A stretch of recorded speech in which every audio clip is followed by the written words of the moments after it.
제자 수업 7번째 시간입니다. 보물을 쌓는 제자라는 제목으로 말씀의 은혜를 나누기를 원합니다.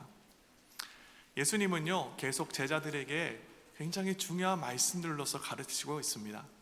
오늘 우리가 성경 읽을 때 본문 내용이 조금 길었죠? 제가 고민을 했습니다. 이 본문 말씀을 조금 줄여서 읽을까 했었는데 그럴 수가 없었습니다. 왜냐하면요, 사실 예수님께서 오늘 우리 가운데 말씀하시는 이 말씀은 정말로 제자인 저와 여러분 가운데 한 문장도 빠지지 않고 모두 필요하고 우리의 삶이 하나님의 능력으로 살기 위해서는 이 말씀들에 귀를 기울여야 하기 때문입니다. 예수님은요, 지금 제자들 가운데 너희는 어떻게 살아야 하는가에 대해서 계속해서 이야기하고 있습니다. 우리 한 주간 우리의 삶을 돌아볼까요? 지난주 말씀은 어떤 말씀이었습니까? 계속해서 예수님이 우리에게 말씀하시는 것은 무엇입니까? 예수님이 지난주 우리에게 기도를 가르쳐 주시며 하셨던 첫 번째 말씀은 너희가 하나님의 뜻을 구하고 하나님의 음성 듣기에 힘쓰고 있느냐 뭐였죠? 여러분 한 주간의 삶은 어떠했던 것 같습니까? 여러분 기도의 삶이 혹시 계속해서 나의 요구만, 나의 욕망만을 하나님께 구하며 살고 있던 것이 혹시 우리의 삶은 아닙니까? 또 예수님께서 무엇을 말씀하셨습니까? 이 세상에서 필요한 것들도 구하고 더 구해야 되는 것은 무엇이라고 이야기하셨습니까? 영적인 것, 우리의 영적인 순결, 하나님의 모습을 더욱더 닮아가는 삶을 우리가 주님께 구해야 된다는 것을 알았습니다. 그렇다면 여러분의 한 주간의 삶은 어떠했습니까? 여러분의 기도의 제목들을 한번 돌아보시기를 바랍니다. 여러분은 이 세상 것을 구하셨습니까? 아니면 여러분의 영혼이, 여러분의 삶이 예수 그리스도를 닮아가기를 힘쓰며 기도했습니까? 어떤 한 주를 사신 것 같습니까? 여러분들의 표정을 보니까요, 여러분들이 말씀 가운데 정말 실천하면서 살기를 힘썼다라는 것을 깨닫게 됩니다. 혹시 이러한 삶을 내가 살지 못했다라고 너무 낙심하지는 않았으면 좋겠습니다. 한 주간의 나의 삶을 돌아보니까 여전히 나의 뜻만을 하나님께 구하고 있었고 하나님의 뜻이 무엇인지는 관심이 없고 그저 내 뜻만을 관철시키기 위한 기도를 했을지라도 괜찮습니다. 내가 세상 것을 구하고 하나님을 닮아가는 영적인 성장 말고 엉뚱한 것을 구하고 살았어도 괜찮습니다. 왜냐하면 오늘 예수님께서는 다시금 제자들 가운데 말씀하시고 계시기 때문입니다. 이 하나님의 말씀은요, 우리에게 굉장히 중요합니다. 이 말씀이 우리에게 열매를 맺게 하고 우리의 삶을 풍성하게 하기 때문입니다. 언젠가 완두콩을 까는 날이 있었는데요, 완두콩을 까고 있었는데 어떤 완두콩은 껍데기를 까니까 안에 완두콩이 없는 겁니다. 분명 겉으로 보기에는 콩이 들어있는 것처럼 생겼었는데 껍데기를 까고 보니까 먹을 수 없는, 정말 콩인지 알아볼 수 없는 작은 알갱이 같은 것만 들어있는 적이 있습니다. 그런데 우리의 신앙이 그럴 수 있다는 겁니다. 하나님 말씀을 듣고 그 말씀이 내 삶에 풍성하게 가득 차서 안에 씨앗을 맺고 열매를 맺어야 하는데 때때로 우리의 삶이 영양분을 충분히 공급받지 못해서, 햇볕을 받지 못해서 겉으로는 껍데기가 있어서 마치 씨앗이 있는 것 같고 콩이 있는 것 같지만 모양만 그럴 뿐 그 안에 열매가 없을 수 있다는 겁니다. 우리가 예수님의 말씀에 귀를 기울여야 되는 이유가 여기 있습니다. 오늘 이 아침 다시 한번 하나님께 나아갈 때 하나님 말씀을 우리의 귀로 듣고 마음으로 하나님의 그 놀라우신 은혜와 진리의 말씀을 받아들이고 열매 맺는 삶, 예수 그리스도의 가르침대로 살아가는 삶, 바로 그것이 저와 여러분의 삶이 될 수 있다라는 겁니다. 여러분의 삶이 오늘 이 아침 다시 한번 예수 그리스도의 가르치심을 듣고 열매 맺는 삶으로 살아갈 수 있기를 간절히 바랍니다. 오늘 예수님은요, 제자인 우리의 삶에 보물을 쌓는 삶에 대해서 이야기하고 있습니다. 여러분 보물 좋아하시죠? 근데 예수님께서 오늘 제자인 우리 가운데 너희는 살아가면서 너희 보물을 어떻게 쌓아라 라고 삶의 지혜를 우리 가운데 가르쳐주고 있다는 겁니다. 기대되지 않습니까? 우리 옆에 있는 분들과 한번 인사해 보겠습니다. 보물을 쌓는 삶을 살아갑시다. 옆 사람에게 한번 인사해 보겠습니다. 보물을 쌓는 삶을 살아가시기를 예수님 이름으로 축복합니다. 오늘 예수님께서 제자인 우리가 도대체 보물을 어떻게 쌓아가는가 지혜를 주시는데 오늘 말씀 가운데 귀를 기울여 보기를 바랍니다. 제자인 저와 여러분이 인생을 살아가면서 기억해야 되는 첫 번째가 있습니다. 우리 스크린에 나가는데 다 같이 한번 읽어보겠습니다. 시작. 보물을 하늘에 쌓아라. 제자인 저와 여러분은요, 보물을 쌓아가는 삶입니다. 그런데요, 오늘 예수님께서 우리 가운데 말씀하시는 것이 있습니다. 이 보물을 어디에 쌓으라 말씀합니까? 하늘에 쌓으라 이야기하고 있습니다. 너무나 중요한 가르침입니다. 우리의 인생의 보물을 절대로 땅에 쌓지 말고 하늘에 쌓으라, 주님 말씀하신다는 겁니다. 오늘 마태복음 6장 19절 말씀인데 한번 같이 읽어보겠습니다. 시작. 너희를 위하여 보물을 땅에 쌓아두지 말라. 거기는 좀과 동록이 해하며 도둑이 구멍을 뚫고 도둑질하느니라. 아멘. 너희를 위하여 보물을 땅에 쌓아두지 말라 이야기하고 있습니다. 여기서 말하는 보물은 뒤에 나오는 도둑이 훔쳐가고 또 좀과 동록이 해야 한다는 것으로 봤을 때, 당시 예수님이 살아갔을 시대에 부자들이 가지고 있었던 화려한 옷, 또 금이나 동으로 된 장식품, 또 멋진 집, 또 한 가지는 보석들, 자신들이 창고에 훔쳐가지 못하도록 숨겨놓은 돈과 재물들이라는 것을 알 수가 있습니다. 그런데요, 오늘 본문 말씀 속에 이 예수님이 말씀하시는 보물, 이것은 진귀한 것을 상징하기도 하지만 오늘 우리의 삶에서 비춰보면은 우리의 삶에도 이러한 보물이 있다는 것을 발견하게 됩니다. 오늘 말씀 속에서 보물이라는 것을 꼭 다이아몬드나 금 같은 것으로 한정짓지 말고 우리의 삶의 노력으로 얻은 것들로 한번 여러분 이해해 보시기를 바랍니다. 제가 아이들을 데리고 바닷가에 나아가서 해수욕을 즐겼던 때가 있었습니다.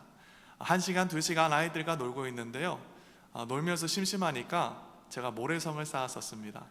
모래성을 쌓다 보니까 욕심이 나는 겁니다. 밑에 터널도 만들어 보고 웅덩이도 더 깊게 파보고 여러 가지를 했었습니다. 그리고 이제 아이들과 함께 집으로 돌아갈 때가 됐는데요, 사람 마음이 참 간사합니다. 제가 1시간 동안 정성 들여서 만든 그 모래성도 그냥 놔두고 오는 것이 제 마음속에는 아쉬움이 있었습니다. 하물며 우리 인생에 내가 애쓰고 노력한, 그리하여 내가 얻은 것들이 바로 우리의 삶에 정처 없이 그냥 떠내려가고 썩어지고 없어질 때 우리의 삶이 안타깝지 않겠습니까? 오늘 본문 말씀 속에 예수님께서 말씀하시는 이 보물은 우리가 가지고 있는 금은 보화도 이야기할 수 있겠지만, 여러분의 인생에 여러분이 땀 흘리고 애쓰고 수고하고 시간을 쓰고 힘썼던 그 모든 것들을 바로 여러분의 삶을 보물이라고 이해해 보시기를 바랍니다. 그렇다면 오늘 예수님께서 우리 인생을, 여러분의 삶을 어디다 쌓지 말라고 이야기하고 있습니까? 땅에다 쌓지 말라 이야기하고 있습니다. 그 이유가 무엇입니까? 좀이 쓰고요, 좀벌레가 옷을 갉아먹어서 없어지고요, 또 동록이 해야 한다. 동이나 또 금으로 철로 만든 것들이 녹슬고 사가지는 것을 이야기하는 것이죠. 또 도둑이 구멍을 뚫어서 보물을 훔쳐간다 이야기합니다. 이 세상에 쌓아두면은 그 모든 것들은 썩어지고 없어지며 빼앗기고 또 훔쳐간다라는 겁니다. 그러니 예수님께서 말씀하시는 것은, 제자야, 너희들은 너희의 삶의 수고와 애쓰는 그 모든 것들을 이 세상에다가 쌓지 말고 하늘에다 쌓으라 이야기하고 있는 것입니다.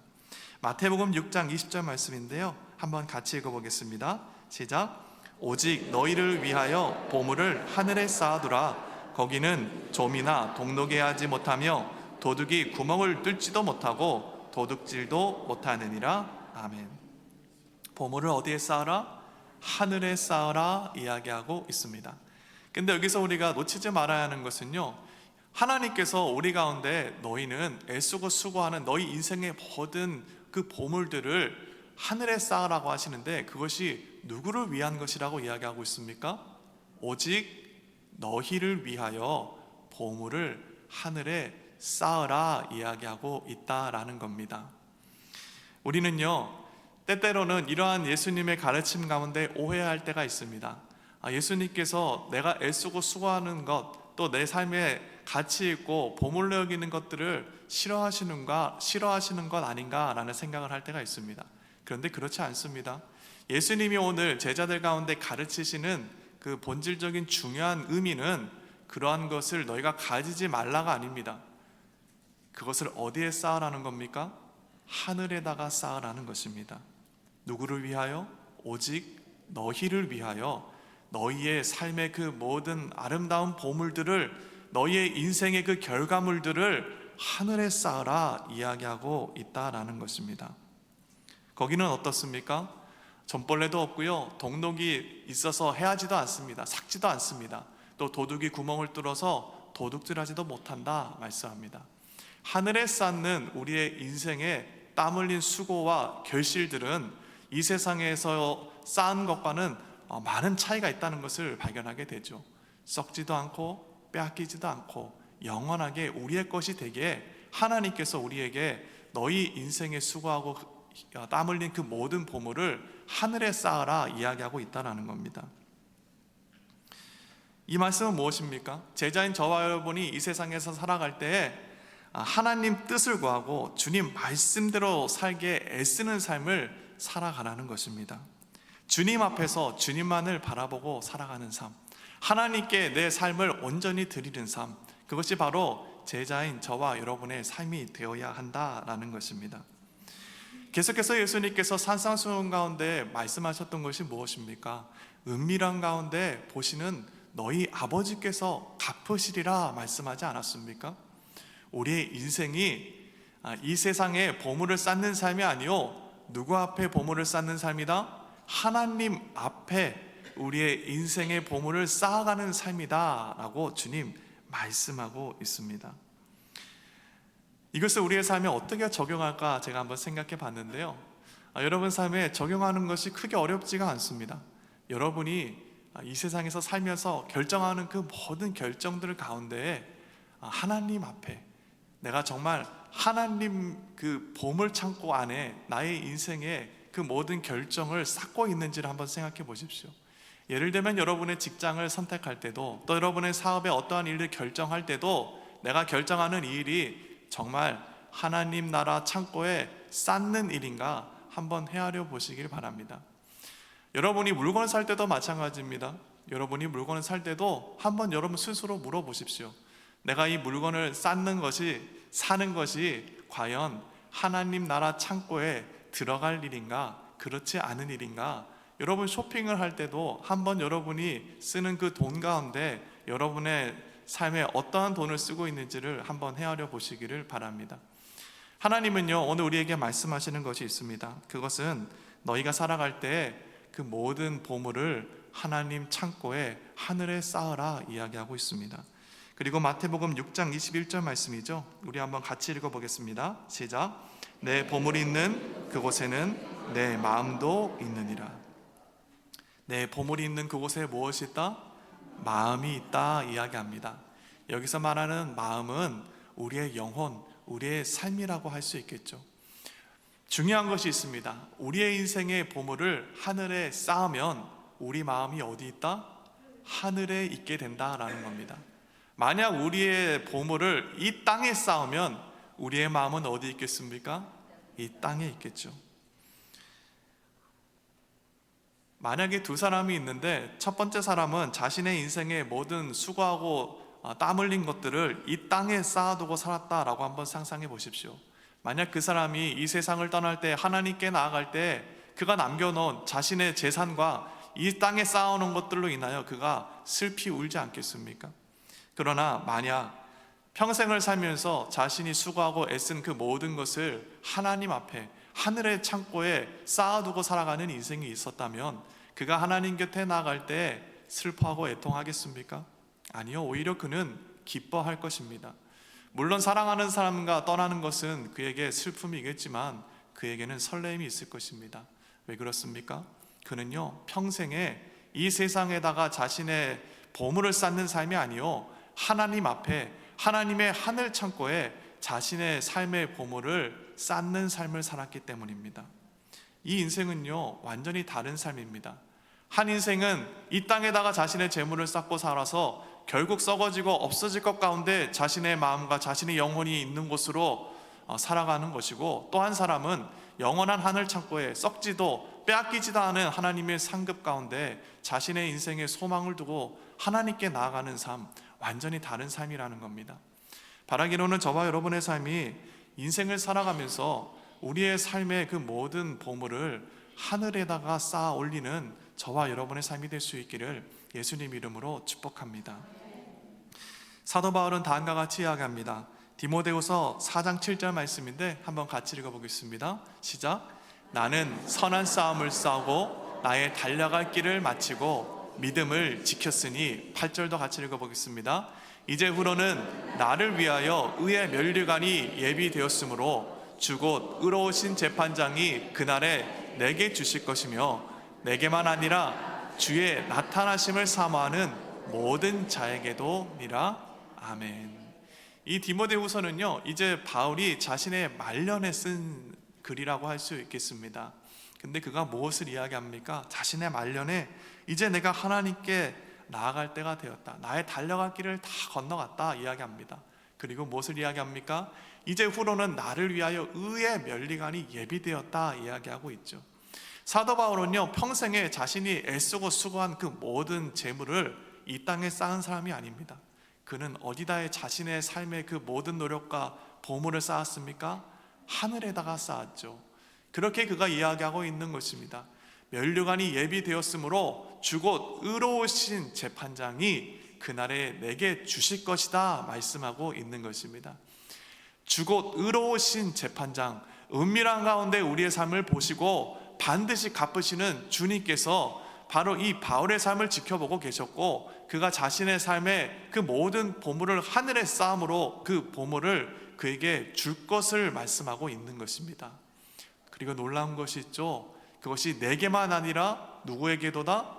주의 나타나심을 사모하는 모든 자에게도 이렇다라고 말씀하고 있습니다.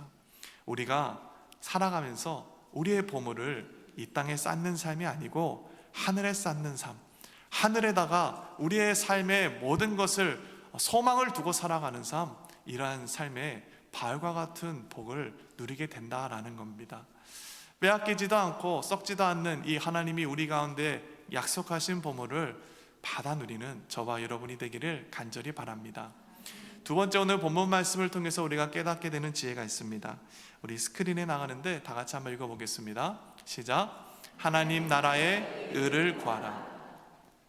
하늘에다가 우리의 보물을 쌓는다. 그렇다면 도대체 구체적으로 어떻게 우리의 삶을 하늘에다 쌓을 수 있는가라는 질문이 떠오르게 되죠. 여러분, 어떻게 하면 여러분의 삶을 하늘에다가 보물을 쌓으며 살아갈 수 있겠습니까?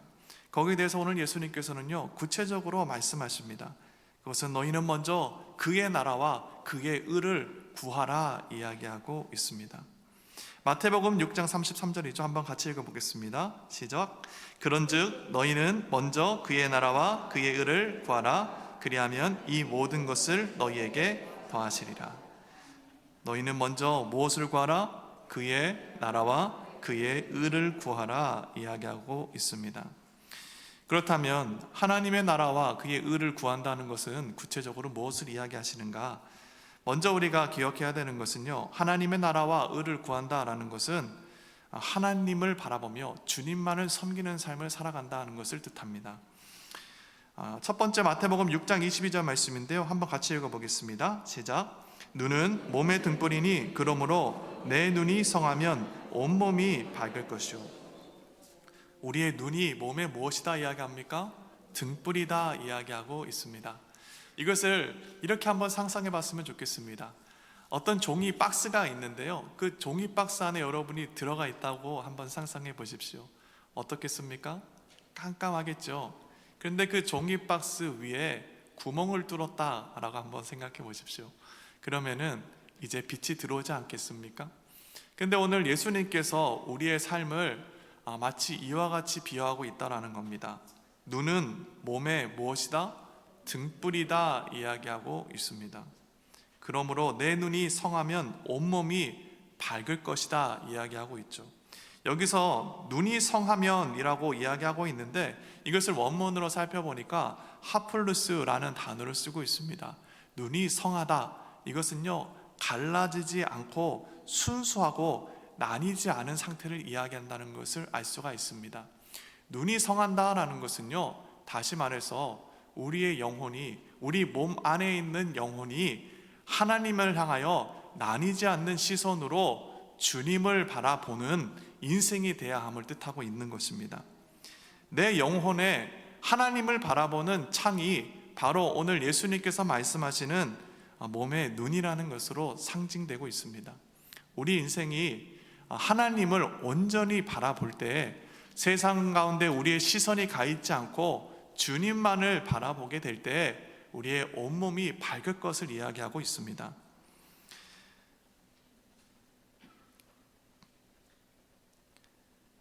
마태복음 6장 23절 말씀도 한번 같이 읽어보겠습니다. 시작.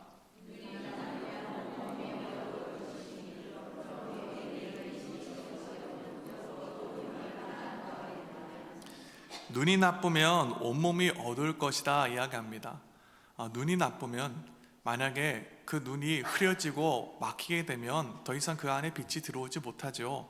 그렇게 되면 그 안이 어둡지 않겠습니까? 우리의 눈이 많이 흐려져서 하나님을 보지 못하고 하나님의 영광을 내 영혼이 보지 못하면 우리의 마음이 세상 가운데 재물을 쫓는 삶으로 이 세상의 즐거움과 쾌락을 쫓는 삶으로 살게 될 것을 주님께서 경고하고 있는 것입니다. 빛 되시는 하나님을 온전히 바라보지 못하는 삶, 그 가운데는 어둠밖에 없는 것이죠. 그리고 예수님은 더 구체적으로 말씀합니다. 마태복음 6장 24절 말씀입니다. 같이 읽어보겠습니다. 시작. 한 사람이 두 주인을 섬기지 못할 것이니 혹 이를 미워하고 저를 사랑하거나 혹 이를 중히 여기고 저를 경히 여김이라. 너희가 하나님과 재물을 겸하여 섬기지 못하느니라. 아멘. 우리의 영혼의 시선이 하나님을 바라보지 못하고 우리의 마음이 세상 엉뚱한 것 가운데 빼앗겨 있다면 우리의 영혼이 어두울 것과 같이 오늘 예수님께서 말씀하시는 것이 만약 너희가 하나님을 섬기든지 세상을 섬기든지 둘 중 하나를 해야지 같이 동시에 두 개를 섬길 수 없다는 것을 이야기합니다. 한 사람이 두 주인을 섬기지 못할 것이다 말씀하고 있습니다. 하나님을 섬기든지 우상을 섬기든지 둘 중에 하나라는 겁니다. 이스라엘의 역사를 보십시오. 이스라엘의 역사를 보면은 하나님께서는 끊임없이 이스라엘 백성들 가운데 말씀하신 것이 있습니다. 무엇입니까? 너희 안에 우상을 제거하고 하나님께 돌아오라는 것이었습니다. 근데 당시 이스라엘 백성들은요, 만약 그들에게 묻는다면 너는 하나님을 믿니 안 믿니? 라고 물어본다면 그들은 하나님을 믿는다고 이야기했을 것입니다. 근데 중요한 것은요, 그들은 하나님도 믿고 세상도 믿는 삶을 살아갔다라는 겁니다. 그러니 하나님께서 그들 가운데 세상을 향한 마음을 하나님께 돌이키라 이야기하고 있는 것이죠. 그리고 오늘 예수님께서 제자들에게도 똑같은 말씀을 하고 있지 않습니까? 제자인 너희들은 주인을 둘을 섬기며 살 수 없을 것이다. 하나님을 섬기든지 아니면 우상을 섬기든지 너희 인생이 둘 중에 하나일 것이다 말씀하고 계십니다. 그렇다면 예수님께서 이와 같이 말씀하시는 의도는 무엇입니까? 분명하죠. 예수님이 오늘 제자들 가운데 이와 같이 말씀하시는 의도는 분명합니다. 그것은 제자인 우리의 삶이 우리의 마음을 온전히 하나님만을 바라보고 주님만을 예배하는 삶을 살기를 주님께서 간절히 원하고 있는 겁니다. 우리의 마음이 세상 가운데 빼앗겼고 우리의 시선이 흐려져서 하나님을 보지 못하고 있는 상황 가운데 다시금 우리의 마음의 우상들을 제거하고 우리의 눈을 맑게 하여 빛 되시는 하나님을 온전히 바라보고 예배하는 삶, 이것을 우리에게 살라 하시는 것이 주님이 이와 같이 말씀하신 의도라는 것을 알 수가 있습니다. 그것에 대해서 구체적으로 말씀합니다. 마태복음 6장 25절 말씀입니다. 제가 읽어보겠습니다. 그러므로 내가 너희에게 이르노니 목숨을 위하여 무엇을 먹을까 무엇을 마실까 몸을 위하여 무엇을 입을까 염려하지 말라. 목숨이 음식보다 중하지 아니하며 몸이 의복보다 중하지 아니하냐. 주님 무엇을 이야기하고 있습니까? 목숨을 위하여서 먹을 것을 가지고 염려하지 말라는 것입니다. 또 몸을 위하여 입을 것을 염려하지 말라고 합니다. 우리에게 목숨을 주고 생명을 주고 우리에게 육체를 준 이가 누구입니까? 하나님이시죠. 하나님이 우리에게 생명을 주셨고 우리에게 아름다운 육체를 주셨는데 어찌 우리에게 먹을 것을 주지 않고 입을 것을 주지 않겠느냐, 주님께서 말씀하고 계시는 것이죠. 여기서 우리는 굉장히 중요한 것 한 가지를 깨닫습니다. 우리가 왜 세상을 살아가면서 두려워하고 염려하는지 아십니까? 그것은요, 우리와 함께 하시고 우리를 만드시고 우리를 사랑하시는 하나님을 우리의 마음이 잃어버렸기 때문입니다. 무엇 때문에 우리가 염려한다고요? 무엇 때문에 우리가 두려워한다고요? 그것은 하나님을 잃어버렸기 때문에 우리의 삶이 염려하고 두려워한다라는 겁니다. 주님이 말씀하죠. 마태복음 6장 26절 말씀입니다. 공중의 새를 보라. 심지도 않고 거두지도 않고 창고에 모아들이지도 아니하되 너희 하늘아버지께서 가르치시나니 너희는 이것들보다 귀하지 아니하냐. 제자인 우리에게 하늘을 쳐다보고 공중에 날아다니는 새를 보라 말씀합니다. 여러분, 새가 씨앗을 심고 곡물이 자라는 것을, 그리고 추수를, 열매를 맺는 것을 보신 분 혹시 계십니까? 저는 그런 새는 본 적이 없습니다. 예수님께서도 말씀하시죠. 놀라운 것은요, 이 새들이 심지도 않고 거두지도 않고 창고에 들이지도 않는데 그들이 살 수 있는 이유가 무엇입니까? 하나님께서, 아버지께서 기르신다 이야기하고 있습니다. 제가 이 말씀을 묵상하면서요, 우리 교회를 돌아다니면서 하나님이 무엇을 기르고 있는지 한번 쭉 살펴보았습니다. 우리 교회에는 청설모가 있습니다. 청설모도 보면은 얼마나 윤기가 잘 흐르는지 모릅니다. 그런데요, 오늘 말씀을 통해서 제가 깨닫는 것이 있었습니다. 그 청설모도 누가 키우고 있는 것입니까? 하나님이 키우고 있는 겁니다. 또 우리 교회는요, 식당 뒤편에 가면 파랑새가 있습니다. 본 적 있으십니까? 너무나 아름다운 색깔을 가지고 있는 새지요. 근데 그 새도 저는 우연히 있는 줄 알았지만 우연히 있는 게 아닙니다. 누가 그 새를 키운 겁니까? 하나님이 키우고 계시다라는 겁니다. 여기 서 있는 저도요, 우리 교회에 와가지고 살이 많이 쪘습니다. 굶주리지 않고 많이 먹었기 때문이겠죠. 근데 제가 이와 같이 살이 찌고 건강해질 수 있는 것은 저를 누가 키우는 것입니까? 하나님이 키우고 있는 겁니다. 그런데요, 이 교회에 있는 청설모, 또 새, 저만 그런 것이 아니고 여러분의 삶도 마찬가지입니다. 여러분의 삶을 누가 키우고 계신 것입니까? 하나님이 돌보고 키우고 있다는 겁니다. 마태복음 6장 28절입니다. 또 너희가 어찌 의복을 위하여 염려하느냐? 들의 백합화가 어떻게 자라는가 생각하여 보라. 수고도 아니하고 길쌈도 아니하느니라. 우리는요, 오늘 교회 올 때도 어떤 옷을 입을까 걱정하며 왔을지 모릅니다. 그런데 오늘 주님께서 말씀하십니다. 너희가 어찌하여 의복을 위하여 염려하느냐? 들의 백합화가 어떻게 자라는지를 보라 이야기합니다. 여러분, 들의 잡초들 본 적 있습니까? 꽃이 어떻게 피는지 헤아려 본 적 있습니까? 그런데요, 이 모든 것들을 하나님께서 돌보고 있다는 겁니다. 심지어 이 들꽃이 하나님의 영광이 나타나는 것이다 라고 이야기하고 있습니다. 마태복음 6장 29절입니다. 한번 같이 읽어보겠습니다. 시작. 그러나 내가 너희에게 말하노니 솔로몬의 모든 영광으로도 입은 것이 이 꽃 하나만 갖지 못하였느니라. 아멘. 솔로몬의 모든 영광보다도 이 들에 펴있는 이 들꽃 하나만도 못하다 이야기합니다. 하나님의 지혜와 하나님의 창조의 능력이 들꽃 가운데 있고, 아무리 인간들이 자신의 정성을 쏟아서 만든 것들보다도 이 들꽃보다도 못하다 주님 이야기하고 있죠. 심지어는 마태복음 6장 30절입니다. 같이 읽어보겠습니다. 시작. 오늘 있다가 내일 아궁이에 던져지는 들풀도 하나님이 이렇게 입히시거든 하물며 너희일까 보냐 믿음이 작은 자들아. 오늘 있다가 내일 아궁이에 던져지는 들풀도 하나님께서 어떻게 하신다? 입히신다 말씀합니다.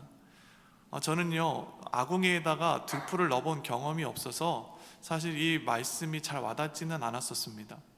그런데요, 최근에 말씀을 묵상하면서 이것을 경험한 적이 있습니다. 요즘 일본 선교를 간다고 김치를 담그고 있는데요, 김치를 담그면서 이 말씀이 떠올랐습니다. 김치를 담그다 오면요, 배추를 다듬어야 됩니다. 배추 껍데기를 벗기면은요, 그 안에 배추가 계속해서 있습니다. 그런데 그것이 그냥 우연히 있는 것이 아니고 오늘 본문 말씀을 보니까 그 배추의 껍데기가 있는 것이 누가 입히신 겁니까? 하나님께서 그렇게 입히셨다라는 겁니다. 배추만 그런 게 아닙니다. 파도 다듬으면은 겉에 있는 껍데기를 뜯어내게 됩니다. 양파도 마찬가지고요. 근데 이 모든 것들이 하나님께서 마치 아이에게 옷을 입히는 것과 같이 그 모든 들풀마저도 옷을 입히고 계셨다라는 겁니다. 오늘 있다가 내일 아궁이에 들어가는 들풀도 하나님께서, 우리는 헤아리지 못하지만 보지도 못하는 그 가운데 하나님께서 그 들풀 또한 입히셨다라는 겁니다. 그런데 하나님께서 자기 자녀들의 삶을 그와 같이 입히지 않겠느냐 주님께서 말씀하고 계시는 것이죠. 오늘 다행히 교회 나오실 때 벗고 오신 분은 없는 것 같습니다. 여러분이 옷을 입고 온 이유가 하나님께서 여러분을 입히셨기 때문이라는 겁니다. 중요한 것이 있습니다. 우리의 삶에 하나님께서 입히시고 돌보시고 생명을 주시고 우리를 축복하시는데 우리는 그 하나님을 잊어버리고 이 세상 가운데 염려하며 두려워 살았다라는 겁니다. 하늘에 내 보물을 쌓는다라는 것은요, 어려운 것이 아닙니다. 내가 하나님을 인정하고 하나님이 나와 함께 하심을 믿음으로 내 삶의 모든 것을 주님께 온전히 맡기고 살아가는 삶, 이것이 바로 하늘 창고에 우리의 재물을, 우리의 보물을 쌓는 삶이라는 것을 알게 됩니다. 물론 우리의 삶이 선한 일을 행하는 것이 우리의 삶에 반드시 필요하겠지요. 그러나 하늘 창고에 우리의 보물을 쌓는 삶에 가장 중요한 것은 우리의 삶에 지금도 역사하고 계시고 우리의 삶을 돌보시는 이 하나님을 발견하여 주님 앞에서 살아가는 삶, 주님의 말씀대로 살아가기를 애쓰는 삶, 바로 이것이 예수님께서 우리 가운데 말씀하시는 하늘의 보물을 쌓는 삶이라는 것을 깨닫게 됩니다. 마태복음 6장 31절과 32절 말씀입니다. 같이 읽어보겠습니다. 시작. 그러므로 염려하여 이르기를 무엇을 먹을까, 무엇을 마실까, 무엇을 입을까 하지 말라. 이는 다 이방인이 구하는 것이라. 너희 하늘 아버지께서 이 모든 것이 너희에게 있어야 할 줄을 아시느니라. 아멘. 무엇을 이야기하시는 것입니까? 제자인 너희들아, 제발 너희의 삶에 함께 하시는 하나님을 발견하고 붙잡으라 말씀하고 있는 것이죠. 너희의 삶에 염려할 때가 있죠. 우리의 삶에 염려할 때가 있습니다. 예수님도 그것을 알고 인정하십니다. 그렇기 때문에 한날의 염려는 오늘 하는 것으로 족하다 말씀하고 계시죠. 그러나 중요한 것이 있습니다.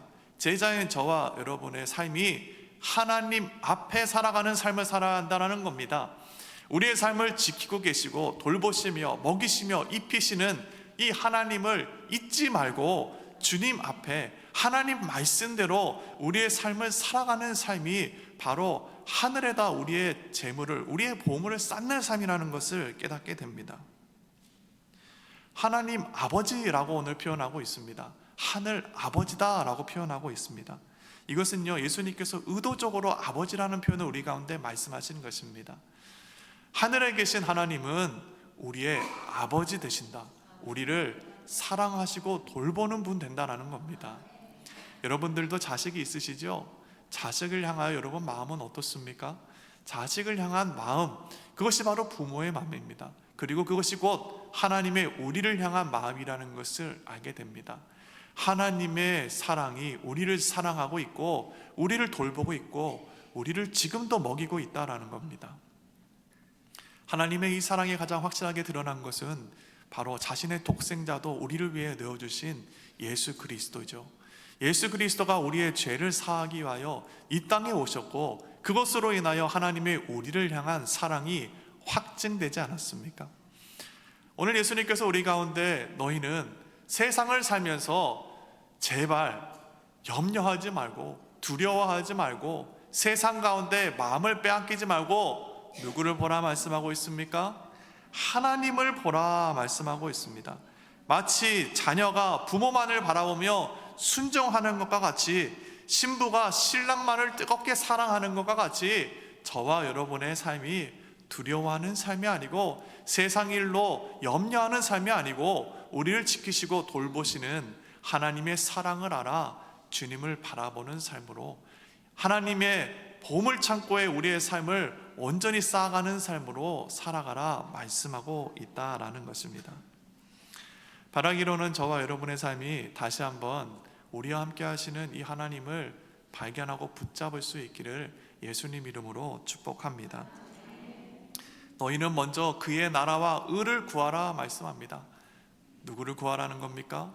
이 세상을 살 때 너희는 먼저 하나님을 보아라 말씀하고 있습니다. 너희는 하나님만을 예배하며 주님만을 사랑하며 주님 앞에 살아가라 이야기하고 있습니다. 왜 우리가 능력이 없고 이 세상 가운데 믿지 않는 자들과 같이 세상의 파도 가운데 휩쓸려 갑니까? 어쩌면 우리는요, 우리와 함께 하시는 하나님을 잊어버렸기 때문은 아닌가 살펴봐야만 합니다.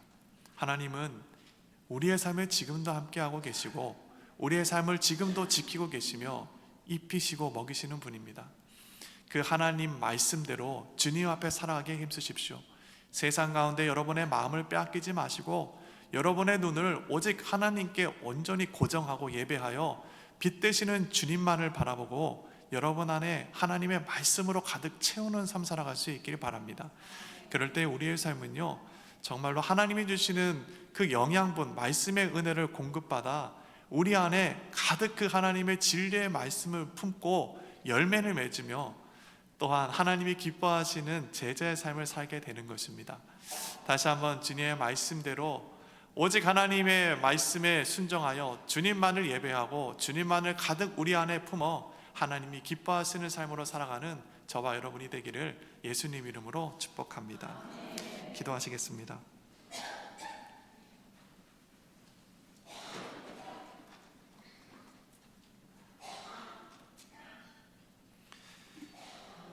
이 시간 다시 한번 나의 삶을 하늘 창